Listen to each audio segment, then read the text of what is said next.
교수님 두 가지 설명을 참 잘 들었고요.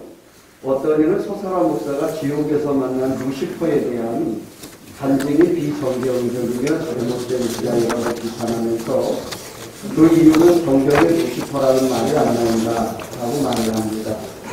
여기에 대해서 교수님께서 어떻게 생각하시는지 성경과 신학적으로 풀어서 좀 이해하기 쉽게 이 방송을 보는 분들이 이해하기 쉽게 좀 설명해 주시면 고맙겠습니다.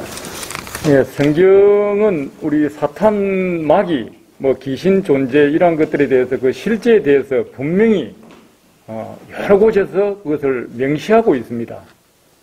그러나 그 기원에 대해서는 명쾌하게 말하지 않고 침묵하고 있는 것이죠. 하지만은 성경에 나오는 암시적인 구절들이 있죠.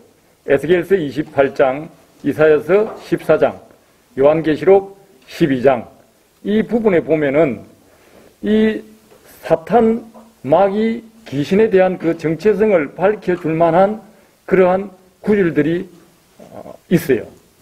제가 여기에서 일일이 다 읽지는 않겠지만 에스겔서 28장 12절 17절에 보면은 앞에만 보면은 인자야 두로 왕을 위하여 슬픈 노래를 지어 그에게 이르기를 주 여호와의 말씀에 너는 완전한 도장이었고 지혜가 충족하며 온전히 아름다웠다. 내가 옛적에 하나님의 동산 에덴 있었고 너는 기름 부음을 받고 지키는 그룹이었으며 내가 지음을 받던 날에 내 모든 길에 완전하더니 마침내 너희에게서 불의가 드러났다. 너 지키는 그룹이 그러므로 내가 너를 더럽게 여겨 하나님의 산에서 쫓아냈고 불타는 돌들 사이에서 멸하였도다. 내가 아름다움으로 마음이 교만해졌으며 내가 영화로움으로 내 지혜를 더럽혔으며 내가 너를 땅에 던져 왕들 앞에 두어 그들의 구경거리가 되게 하였도다. 이사야서 14장 12절에 너 아침의 아들 계명성이여 어찌 그리 하늘에서 떨어졌으며 내 열국을 엎은 자여 어찌 그리 땅을 땅에 찍혔는고 내가 내 마음에 이르기를 내가 하늘에 올라 하나님의 뭇별 위에 내 자리를 높이리라. 내가 북극 지폐의 산 위에 앉으리라. 가장 높은 구름에 올라가 지극히 높은 이와 같아지리라 하는도다. 그러나 이제 내가 서울 곧 구덩이 맨 밑에 떨어짐을 당하리로다. 요한계시록 12장 7절 9절만 보겠습니다. 하늘에 전쟁이 있으니 미가엘과 그의 사자들이 용과 더불어 싸울 시에 용과 그의 사자들도 싸우나 이기지 못하여 다시 하늘에서 그들이 있을 곳을 얻지 못한지라. 큰 용이 내쫓기니 옛뱀 곧 마귀라고도 하고 사탄이라고도 하여 온 천하를 깨는 자라. 그가 땅으로 내쫓기니 그의 사자들도 그와 함께 내쫓기니라. 자, 이런 세 부분의 하나님 말씀 우리 구약에서 보면요, 요한계시록까지 이렇게 보면은요, 자동적으로 이게 연결될 수밖에 없는 것입니다. 본 질문에 대해서는 성경이 없는 비성경적 루시퍼를 이렇게 사탄의 근간이랄까 족보랄까 이렇게 이야기하는 것이 성경이 없기 때문에 그것은 비성경적이다. 이렇게 이야기하는 것은 그건 틀린 이야기는 아닙니다. 하지만은 이 부분을 길게 설명하고 싶지는 않습니다. 왜냐하면은 구약 성경에서 원어적 단어의 사용상 문맥적 고려를 즉 시대나 역사적 상황을 넘어서서 성경 해석에 적용한 경우에 복잡한 논쟁에 들어갈 수 있기 때문에요. 즉 그러니까 그 시대에 한정해서 그 용어에 대해서 해석을 해야지. 예를 들어 구약에 있는 것을 신약 저 이쪽에 갖다가 그걸 적용시키면은 그건 안 된다라는 그런 어떤 룰이 있는 거죠. 자, 그러면 얼마든지 그래서 여기에 대해서 그 비판을 하는 분도 바로 그거예요. 성경이 없는 건데 그걸 가지고 그러는 그게 비성경적이지 않냐. 내가 마음대로 상상해가지고 하는 게 아니냐. 이제 그런 식으로 이 비판을 하는 거예요. 따라서 본 베네자는 사탄을 루시프로 지칭하는 명명하는 것에 명분이 있느냐 하는 것을 저는 밝히겠다는 것이죠. 네네. 없지만 루시퍼를 갖다가 사탄의 원조의 로 본다는 그렇게 할 수 있는 명분이 있어야 될 거 아니에요. 자, 이제 그리고 성경과 역사 속에서 암시하는 것을 아까 조금 전에 이야기한 성경과 역사 속에서 암시하는 것을 연역적으로 해석하고 이해함에, 자, 이렇게 우리가 그렇게 해석한다고 해서, 성경에 있는 그대로 해석한다고 해서, 그것이 우리 기독교의 본질적인 핵심이나, 교리나, 뭐, 구원론이나, 이런 곳에 어떤 훼손하는 것이 있느냐? 그러면 안 되죠. 그게 본질적인 것에는 우리가 일치를 해야 되지만, 비본질적인 데에서는 아까 이야기한 다양성을 우리가 인정할 줄 알아야 되는 거예요. 그게 성경 해석의 진리입니다. 자, 비판한 분이 지적한 대로 고유명사 루시퍼의 실체는 성경에 존재하지 않는다. 그거는 맞습니다. 하지만 서설한 목사는 교보신학자 4세기에 있던 제롬이나 스코필드 뭐 그 후에 물이지만 등의 그 번역에 보면은요, 이사야서 14장 12절에 등장하는 라틴어 계명성, 뭐 우리가 헬레르라고도 하고, 또 우리 뭐입니까? 히브리에서는 사탄이라고 하죠. 이 새벽에 빛나다 뭐 이런 뜻을 가진 헬레르 뜻도 있고요. 이것을 영어 번역 과정에서 루시퍼라는 그 일반적인 말로 이렇게 바꾸었다는 것이죠. 즉 사탄의 정체로서 루시퍼로 사용했다는 것입니다. 이 부분에 대해서 우리 칼빈 선생님도 하도 골치 아프니까 저는 이런 이야기를 그렇게 들었어요. 칼빈 선생님도 야 그거 뭐 우화로 보자. 성경에 있다라고 말 안 하고 그 우화 정도로 보자. 우리 우화라 하면은 뭐 이솝 우화도 있듯이 교육의 현장에서는 많이 사용되는, 그래도 실제는 아닌 것 같지만 거의 사실에 부응하는 그런 수준으로 우리는 우화라는 것을 이해하고 있거든요. 자, 위 성경에서 계명성이라는 의미는 바벨론 왕 느부갓네살 왕을 상징하여 비유하기 위하여 도입한 상징적 표현입니다. 그러나 사단 마귀를 암시하는 루시퍼라는 이름의 출처는 다 아는 바와 같이 킹 제임스 버전 성경이 새벽별 또는 금성의 의미를 가진 계명성을 영어로 번역한 데서 루시퍼라고 명명하게 된 것이 이 사실입니다. 자, 다시 말하면은 사탄이란 말은 대적자, 불법자란 말인데 히브리 세계 22개 자음 중에서 첫째 이 시인이라는 그 자음이 있습니다. 그건 뜻은 이빨입니다. 이빨. 자, 그 다음에 테드라는 자음이 있는데요. 그거는 뱀을 이야기하는 겁니다.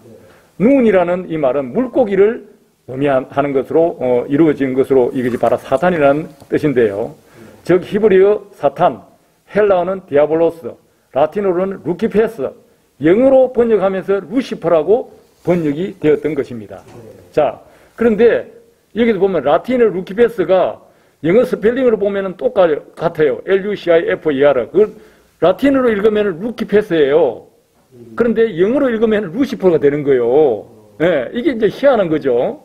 번역되면서 히브리어 사탄이 곧 영어권의 의미로 루시퍼로 불려진 것이 사실이다. 스사람 목사님이 미국에서 공부를 했는데, 뭐 우리보다도 우리는 이거 뭐 들어서 아는 거지만, 스사람 목사님 어쨌든 간에 미국에서 30여 년 이상으로 공부하고 거기서 뭐 살았는데, 뭐 루시퍼라고 듣는 것은 제가 볼 때는 그 어려운 게 아니라고 생각합니다.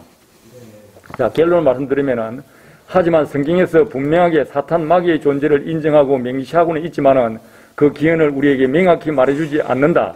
오늘날의 신약 시대적 상황에서는 성경에서 그 출처를 통전적 해석의 관점, 즉 성경 전체 속에서 역사 속에서 유추하여 찾을 수밖에 없지 않은가. 그래야 서사람 목사는 사탄 마귀의 정체성을 이해함에 있어서 성경에 기반한 타락한 천사들에 기초하여 사탄 마귀의 정체를 타락한 천사장으로, 그 부하들을 타락한 3분의 1의 천사들의 무리, 마귀의 부하로 해석하고 설명한 것이다.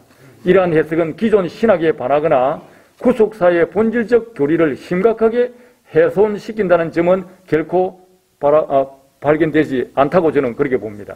아울러서 비판자들이 지적한 성경구절, 에스겔서, 이사야서, 요한계시록을 타락한 천사들에 기반하여 동일한 맥락으로 해석하고 설명하면 우리 한국 대부분의 보수 신학자와 교단에서는 일반적인 것으로 상기해 줄 것을 바랍니다.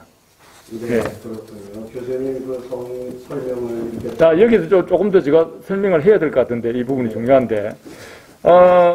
그래서 요한계시록에 보면은 큰 붉은 용이 있어가지고 머리는 7이요, 뿔이 10이라. 그 여러 마리 7 왕관이 있는데, 머리 7 왕관이 있는데 그 꼬리는 하늘의 별 3분의 1. 이것을 말씀드릴게요. 그 꼬리가 하늘의 별 3분의 1을 끌어다가 땅에 던지더라. 용이 해산하는 뭐 여자 이렇게 나오고요. 그런데 본 질문에 대해서는 성경에 없는 비성경적 루시퍼가 왜 성경 해석이나 설교 강단에서 암묵적으로 소개되었는지에 대해서는 앞에서 제가 설명을 했고요. 자, 그러면 이 사탄의 루시퍼로 지칭하게 된 그 명분도 이제 제가 해결이 되었다고 봅니다. 자, 이런 측면에서 우리는 이런 부분은 뭐 더 깊이 연구도 할 필요도 있겠지만 적어도 비판한 사람들이 질문한 것에 대해서는 답이 되었지 않느냐, 저는 그렇게 생각을 합니다. 이상입니다. 정경이 우리나라에 1885년에 복음이 처음 들어와서 성경이 우리말로 기록되기까지는 참 시간이 많이 흘렀죠. 그러면서 우리나라는 영어 성경을 접했고, 교수님의 설명을 들어보니까 우리나라 글로만 이해하는 것보다는 통전적인 해석이 필요하다. 한번 설명시켜 주셔서 고맙고요. 이 시대에 우리는 하나님의 부르심을 통해서 하나님을 알아가고 교회를 세워가고 마지막 시대에 주님의 마지막 위임하신 마태복음 24장 19절 20절 주님의 성결이 사명을 감당하는데 교회는 때로 발목 잡기나 흠집 내기보다는 발전과 미래지향적으로 복음이 훼손되지 않는 이런 의식이 필요하지 않나 이렇게 생각이 듭니다. 교수님, 다시 그 소설한 목사의 그 도서에 나온 문구나 단어를 통해서 건전한 비판이나 비난을 받아들이는 게 좋지요. 그리고 또 발전하는 거니까. 근데 이 발목 잡기식이나 아무런 검증 없는 비난은 위험하다고 하거든요. 그래서 말하는 이도 조심해야 하고 특히 글로 나온 것은 더더욱 조심해야겠죠. 요새는 또 이 미디어가 발달해서 나오는 파급 효과가 큰데 서설한 목사 도서 내용 가운데 이런 비판의 글이 있어요. 제가 그대로 읽어드리면 그 부분을 설명해 주시면 고맙겠습니다. 서설한 목사의 천국지옥 간증도서 지옥편에서 마귀 부하들의 홍보를 집행하고 있다. 기록된 것을 보고 이것도 비성경적이며 거짓 간증이라고 말하는데 교수님께서는 이 부분을 어떻게 생각하시는지 좀 설명해 주시면 고맙겠습니다. 네, 앞에서 제가 그런 말씀을 했지만 이런 질문과 비판은 아무나 할 수 있는 그런 것이 아니라고 생각을 합니다. 저는 이렇게 생각을 합니다. 그냥 배가 부른 하이에나나 사자는 보통 때는 그냥 지나갑니다. 그런데 배고프고 이게 참 독이 받치면은 공격성이 나오면서 보통 때는 그냥 지나갈 수 있는 것도 날카롭게 예리하게 보게 되는 것이죠. 바로 이런 질문이 아닌가 싶어요. 질문이 될 수도 없는 건데 또 이게 무슨 질문이냐 할 수 있는데 질문이 된단 말입니다. 잠언서 16장 4절에 보면 이런 말씀이 있습니다. 여호와께서 온갖 것을 주님의 쓰시기에 적당하게 지으셨나니 악인도 악한 날에 적당하게 하셨느니라. 네, 이 말씀 설명하지 않겠습니다. 자, 그럼 지옥에 그 악인들이 가는 뭐 지옥, 천국도 있고요. 그런데 지옥에 그 행을 집행하거나 간수로 뭐 악인도 타락한 천사들도 지옥에 갑니다. 그러면은 누가 지옥 간수로 있는 것이 적합할까요? 합리적으로 생각합니까? 우리 손자한테 한번 물어보면 아마 좀 잘 다독할 것 같아요. 근데 이 수준이 이렇다는 거죠. 성경은 사탄 마귀의 귀신의 존재와 실제를 명시하고 있지만 아까도 말씀했습니다. 그 기원에 대해서는 말 안 해요. 하지만 성경에 나오는 사탄 마귀의 기원을 암시하는 구절 아까 보았죠. 타락한 천사들이 있습니다. 자, 이렇게 말을 안 해주니까 성경학자들이 야, 이 천사들을 왜 하나님은 우리에게 모든 것을 아까 우리 금 박사님께서 말씀했지만 모든 우리 인생의 삶을 명제로 제시하고 다 그것을 밝히고 있지만 세세한 디테일은 우리에게 주지 않아요. 저는 그걸 감사하게 생각합니다. 왜? 우리가 생각하는 인간으로 만들기 위해서, 주님과의 교제하기 위해서, 묵상하기 위해서 저는 꼭 필요하다고 봅니다. 자, 그래서 타락한 천사들도 나오고 어떤 데는 또 뭐 뭐 이보하고 뭐 썸씽이 있어가지고 또 마귀가 나왔다. 뭐 이런 것도 설도 있고, 내가 보니까 이 마귀론을 제가 조직신학을 했기 때문에 마귀론을 제가 이 책을 거의 반권을 쓴 정도 분량의 자료가 있습니다. 이 타락한 천사들을 지지하는 메릴 웅거 박사는 그의 책이 성경적 마귀론한 것과 프레드 디카슨 박사는 그에 있어서 귀신 들림과 기독이라는 그 책에서 이렇게 얘기합니다. 반역한 천사들은 육체 없는 영으로서 하늘에서 지상으로 떨어졌으며 지금도 타락한 천사들이 사탄 마귀의 부하들로서 활동하고 있다. 이렇게 기술하고 있습니다. 또한 한국 대부분의 보수 신학자들과 목회자들도 이러한 사탄 마귀의 정체를 타락한 천사들의 기인함을 지지하고 있습니다. 우리가 성경에서 스라 목사님이 이렇게 밝힌 거예요. 먼저 베드로후서 2장 4절과 유다서 1장 6절을 살펴보면은 베드로후서 2장 4절에 누가 지옥에 가 있느냐 하면 하나님이 범죄한 천사들을 용서하지 아니하시고 지옥에 던져 어두운 구덩이에 두어 심판 때까지 지키게 하셨느니라. 범죄한 천사들을 지옥에 보내가지고 거기에서 어두운 구덩 속에서 심판 때까지, 언제 백보자 심판까지, 영원 지옥까지 마지막 우리 역사적 종말에 있을 그 심판 때까지 지금 예를 들어서 지금 우리 천상에 낙은 대신 음부에 있다는 것이죠. 그게 지옥이죠. 자, 유다서 1장 6절에도 또 자기 지위를 지키지 아니하고, 똑같은 말입니다. 자기 지위를 지키지 아니하고 자기 처소를 떠난 천사들을 큰 날의 심판까지 영원한 결박으로 흑암에 가두셨다. 자, 이 구절들은 우리에게 많은 것을 생각하게 합니다. 우선 범죄한 천사들은 분명히 마귀 부하들이다. 이걸 보면요. 그리고 사탄 마귀는 단수예요. 그런데 천사들은 부하로 나와 있지 않습니까? 그래서 앞에 그 마귀론을 연구한 학자들을 보면은요, 사탄, 마귀, 귀신, 부하들, 이거는 다 동일한 하나의 종족으로 생각하고 있습니다. 그렇게 기술이 되어 있어요. 제가 여기 디테일하게 안 썼는데, 그리고 계시록 20장 14절에 보면은요, 사망과 음부도 불못에 던지우니 이것은 둘째 사망이라. 그러니까 이 백보자 심판이 바로 이 20장 14절에 있는 말인데, 이것이 올 때까지 타락한 천사들이 어디가 있다? 지옥에서 감금되어 있으면서 지킴을 당한다는 것이죠. 자, 마태복음 25장 41절에 또 완편에 있는 자들에게 이르시되 저주를 받은 자들아 나를 떠나 마귀와 그 사자들을 위하여 예비된 영영한 불에 들어가라. 똑같은 말씀입니다. 지옥에 있는 부하들도 현재의 음부가 불못에 던지질 때에 영원한 불못에 들어가서 고통을 받을 것이라는 것을 이야기하는 거고, 그 다음에 또 이제 중요한 거, 베드로후서 2장 9절에 아까 2장 4절에서 이야기했듯이 2장 9절에는요, 주께서 경건한 자는 시험에서 건지시고 불의한 자는 형벌 아래 두어 심판날까지 지킨다. 그러니까 2장 4절에서는 타락한 천사들이 지옥에 가 있고, 2장 9절에서는 경건한 자는 천국에 가고 불의한 자는 형벌 아래 두어, 어디 갑니까? 지옥에 간다는 그 말이죠. 그러니까 둘이가 지옥에서 만났다는 건데, 거기에 이제 우리 서 목사님께서 천국에서 그 여정에서 본 것은, 지옥에서 여정을 본 것은 거기에 부하들이, 마귀의 사탄의 부하들이 거기서 형을 집행하더란 것이죠. 끌고 다니고 채찍을 때리기도 하고. 자, 이거는 우리가 서사람 목사님께서 이런 기회를 안 줬다 하더라도 그냥 상식적으로 이해가 되는 거예요. 그래서 아까 내가 이런 것까지 이렇게 그걸 하냐. 그러니까 초등학생인가? 뭐 이렇게 제가 좀 생각을 했던 것입니다. 자, 종합하여 정리합니다. 현재적 개념의 지옥인 음부에서의 불의한 자들, 아까 조금 전에 읽은 베드로 2장 9절 불의한 자들이 지옥 간다 그랬죠.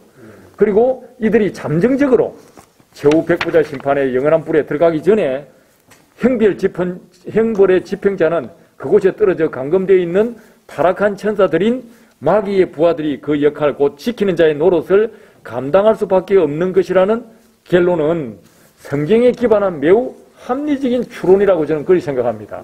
네, 제가 만들어진 논리도 아니고 성경에 보니까 그 두 구절만 보더라도 거기에서 그럼 누가 형 집회를 행해내느냐? 아주 그냥 천사가 가서 해? 서사람 목사님은 천사 왜 그걸 날카롭게 본 것이 천사도 아닌데 마귀들이 한 거죠. 천사 보통 보면 뭐 그것도 천사가 할 수 있겠지만 합리적으로 봐도 그렇잖아요. 나쁜 놈이 나쁜 짓을 더 잘하는 거지. 착한 사람은요, 못합니다. 그래서 천국이나 지금 현재 우리의 사는 삶은 하늘의 그림자예요. 우리가 지금 지상의 하늘의 그림자란 말입니다. 그렇게 생각하면은 이 부분은 문제가 없을 걸로 생각이 됩니다. 교수님께서 성경을 깊이 연구하시고 또 많은 소설들을 유연한 문제에 대해 인용해 주셔서 설명해 주셔서 감사합니다. 교수님께서 소사라 목사님 소설을 모두 연구하시면서 그래서 다시 한번 질문을 마지막으로 한번 드리고 싶어요.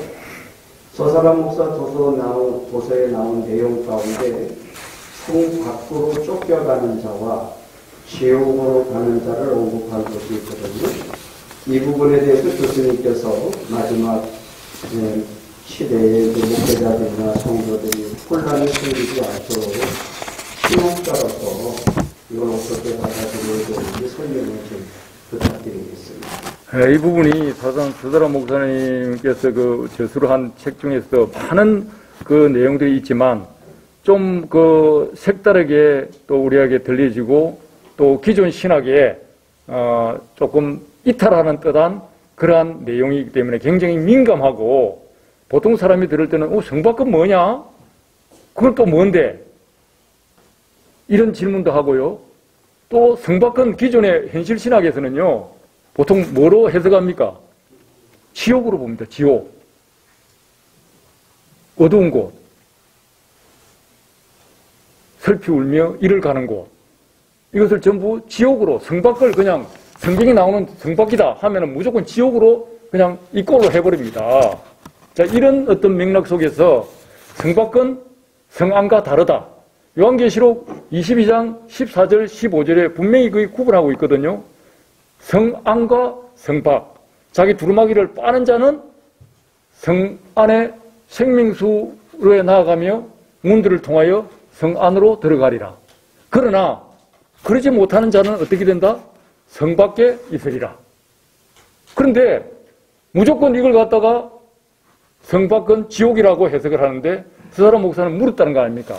동일한 목사인데 그것도 서사라 목사님이 그래도 세상에 유명한 목사들을 알기 때문에 그분들에 대해서 이렇게 보고 싶고 했는데 같은 목사인데 어느 분은 성 밖에 있고 어느 분은 지옥에 있다는 것이죠. 이제 그걸 비꼰 거예요. 여기에서 이 비판자들은요. 자, 그런데 아마 저도 그렇게 서사라 목사님의 이 기별을 듣기 전에는 저도 그렇게 믿었어요. 왜? 세상의 교리와 이 신학에 그냥 따라가는 거예요. 예? 내가 무슨 힘이 있어서 그런 것도 아니고. 그 궁금했고, 또 평소에 하나는요, 자, 여기 제가 이제 논문에 아까 우리 서영환 목사님 이야기한 이것이 이제 성경 해석의 새 지핑이라고 작년 8월 달에 우리가 이 포럼을 하고 나온 논문들을 여기 정리했는데요. 여기에 제가 이제 그 2편과 부록에서 약 120페이지 논문입니다. 이 부분에서 이 부분을 다뤘어요. 네. 그래서 이 부분을 가지고 이 세상 이렇게 막 공격을 하니까 저도 어떤 때는 굉장히 난감했어요. 그런데 어떻게 보면은요, 이 틀을 깨지 않으면요, 현실 신학도 모순이 생긴 겁니다. 자연스럽게 보면은요. 왜냐하면은요, 22장, 계시록 22장에 있는 그 성안과 성밖, 즉, 믿는 사람인데, 새하늘과 새 땅에 들어가서 새 예루살렘으로 들어가는 마지막 단계거든요. 여기에서 같은 믿는 사람인데, 한 사람은 자기 두루마기를 빨면은 성 안으로 들어가고, 생명수 나무를 거쳐서 성 안으로 들어가는 권세를 받게 되는 것이고요. 그러나, 그러지 못하는 자는 어떻게 된다? 성 밖에 있으리라. 자, 이걸 만약에 지옥이라 하면은, 현실적인 우리 신학에도 큰 시스템이 무너집니다. 조직 신학으로 보면은 그 시스템은 하나의 이 신학은 조직이에요. 체계란 말입니다. 그게 깨짐에도 불구하고 저는 평소에 아무도 거기에 대해서 말해주지 않았어요. 그러나 그냥 그런갑다 하고 있었는데 그 성밖은 뭐다? 천국의 한 부분이다. 우리가 예를 들어 예루살렘 성 하면은 예루살렘 성 안에 있고 성 밖에 있다. 그럼 거기 한쪽은 무슨 북한이고 한쪽은 남한이냐? 공산주의고 민주주의냐? 그게 아니거든요. 그래서 예수님이 그 말씀을 물었다는 거 아닙니까? 야, 사라야, 너는 성경에 뭐라고 써있냐? 네, 하나님 말씀이 써있습니다. 그래, 성경에 말씀이 어떻게 써있냐? 예, 글자대로 써있습니다. 그래, 그 글자가, 그 말이죠. 이 말이죠. 예, 거기 성밖과 성안이라고 써있냐? 성안과 지옥이라고 써있나? 그 질문입니다, 주님은. 그런데 우리는 그거를 성밖을 지옥으로 해석해버려요. 신학적인 틀에 따라가지고. 나는 평소에 굉장히 그런 것들을 좀 민감했어요. 저는 컴퓨터 사이언스를 공부를 했기 때문에 비트 하나라도 디테일함이 있습니다. 예. 그럼에도 불구하고 저 혼자 캐스트는 맨날 가지고 있었는데 그걸 보니까 머리가 땡 때렸습니다. 할렐루야. 예. 저는 솔직히 그런 마음을 지금도 가지고 있는 게 감사해요. 근데 요즘은 가만히 이제 우리 아는 분들 들어보면은 야, 그래도 성밖에 가겠구나. 예? 이런 이야기를 막 해요. 나도 그래요. 나 성밖에라도 가면 주는 좋겠습니다. 한마디로 이 성밖은 뭐죠? 부끄러운 구원이에요. 부끄러운 구원. 내가 개떡맞지도 못한 그런 사람이고 주님의 온전함과 성숙감에 이르지 못한 예수님의 신부라도 그래도 성밖에라도 있게 해주시면은 나는 그것으로 만족하겠습니다. 저는 그래서 목회 생활을 하면서 우리 성도들에게 늘 그렇게 얘기했습니다. 저나 여러분 천국 장담 못할 수도 있어요. 그러나 한 가지 변명할 것은 가지고 있으라. 가서 처음부터 그냥 주님, 나는 여기 천국에 올 수도 없는 사람인데요. 우리가 성경에 보니까 그냥 예수님만 순종하고 말씀에 순종하면은 내가 죄인이고 억만죄를 지었다 할지라도 내가 주님 앉는 보좌에 앉을 수 있다고 나는 그렇게 배웠습니다. 마치 왼쪽과 오른쪽에 있던 강도가 그 신앙 고백을 하고 그 맞은편 강도에게 전도하는 그 장면, 또 주님께 자기의 신앙을 고백하는 그것처럼 나도 그런 것밖에 할 수 없습니다. 나 주님 다른 거 아무것도 나는 세상에서 내가 가져올 거 아무것도 없습니다. 내 이 신앙 가지고 왔으니까 주님 나를 어떻게 좀 안 되겠습니까?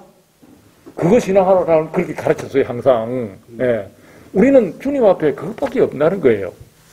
자, 그래서 우리 이 성밖과 성안은 그런 차이가 있다는 것이죠. 그러니까 이런 배경을 모르면요 이런 질문, 비꼬는 질문밖에 할 수가 없다는 것입니다. 자, 여기서 참 좀 이게 설명을 꼭 해야 될 것이 있는데 그거는 생략하고요. 문제는 이거는 이 정도로 마치고 자세한 거는 이 책을 여기 읽어보면요 진짜 디테일하게 설명되어 있습니다. 예, 한번 보시고.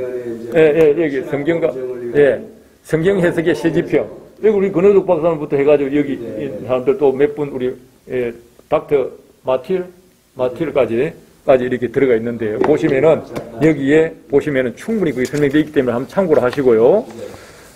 그 다음에 여기서 이제 마지막으로 이 비판자가 뭐라고 하느냐면 아까 요한계시록을 서사라 목사님이 뭐 상상의 나라를 편다 뭐 이렇게 이야기했는데 그분이 비판하는 것 중에 제가 꼭 꼬집어야 될 게 있습니다.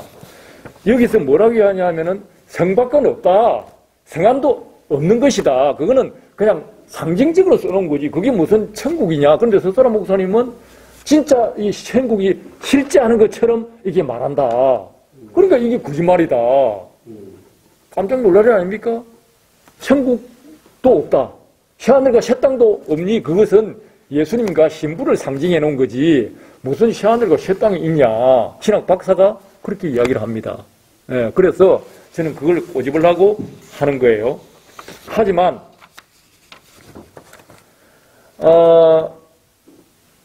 이 비판자들은 서사라 목사가 요한계시록을 잘못 해석하고 있다고 비판한다. 새하늘과 새 땅은 없는 것인데 마치 실존하는 것으로 해석하고 있다. 또한 새 예루살렘도 상징인 것인데 실제하는 것으로 주장한다고 비판하고 있습니다. 이걸 우리가 꼬집어 주려고 그런 거예요.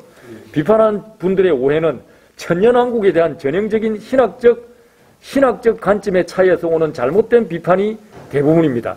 비판자는 무천년주의적, 아까 우리 근호독 교수님이 말씀해 줬죠. 무천년주의적 관점에서 종말론과 요한계시록을 해석하는 사람입니다.